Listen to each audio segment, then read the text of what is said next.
Bentornati sul canale, finalmente dopo un bel po' di tempo posso considerare concluso lo step, forse quello più importante del mio piano di migrazione da OpenHub 2 a OpenHub 3 e principalmente quello che riguardava la migrazione di tutti i dispositivi, quindi la riconfigurazione su OpenHub 3 di tutti i dispositivi che avevo su OpenHub 2. Ovviamente mi sarò dimenticato qualcosa, ma man mano che me ne renderò conto lo sistemerò in tempo reale. Comunque al momento tutti i dispositivi sembrano funzionare e non mi sembra di essermi lasciato indietro qualcosa. Ho sicuramente delle cose nuove da implementare, come delle luci mancanti o il monitoraggio del consumo energetico del primo piano, però erano cose che erano anche mancanti su OpenHub 2 e quindi non le considero parte della migrazione.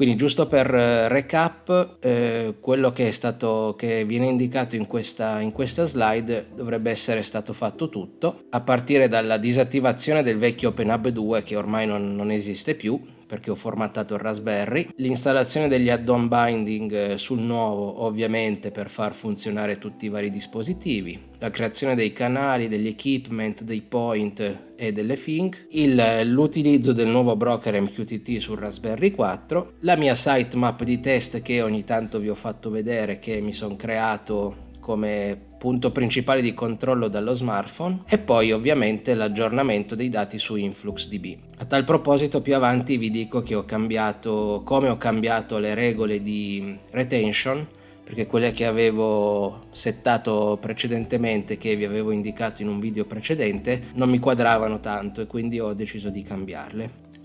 Quindi questa slide con un po' di orgoglio la posso mettere verde finalmente. A questo punto passiamo alla slide successiva, che sono i servizi a supporto, quindi una cosa che non fa parte del vero e proprio core di OpenHub, che però rende migliore l'esperienza di utilizzo.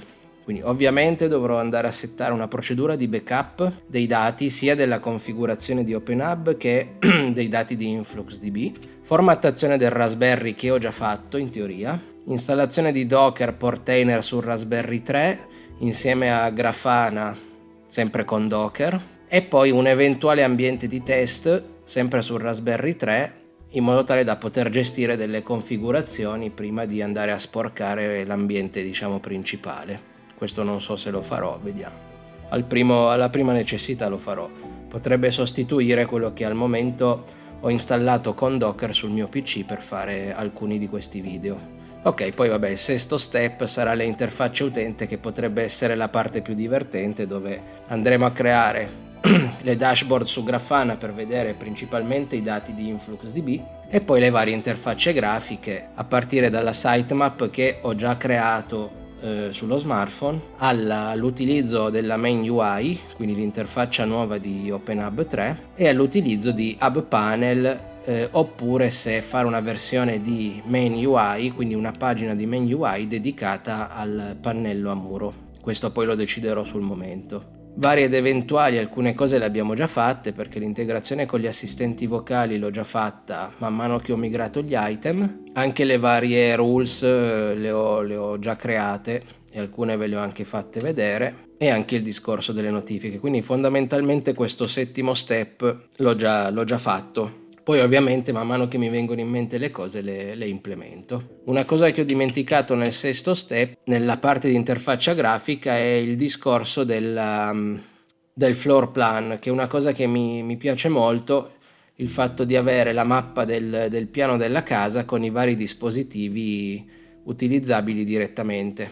Avevo fatto già un video a riguardo e probabilmente il mio tablet a muro lo utilizzerò in questa modalità. Nel prossimo video quindi inizieremo col quinto step e principalmente con l'impostazione di una procedura di backup dei dati di configurazione di OpenHub 3 e dei dati di Influx, e poi andremo a vedere come ho riconfigurato il Raspberry 3, che era il vecchio Raspberry che teneva l'OpenHub 2. L'ho formattato e gli ho già installato Docker con i vari servizi a supporto che poi vedremo.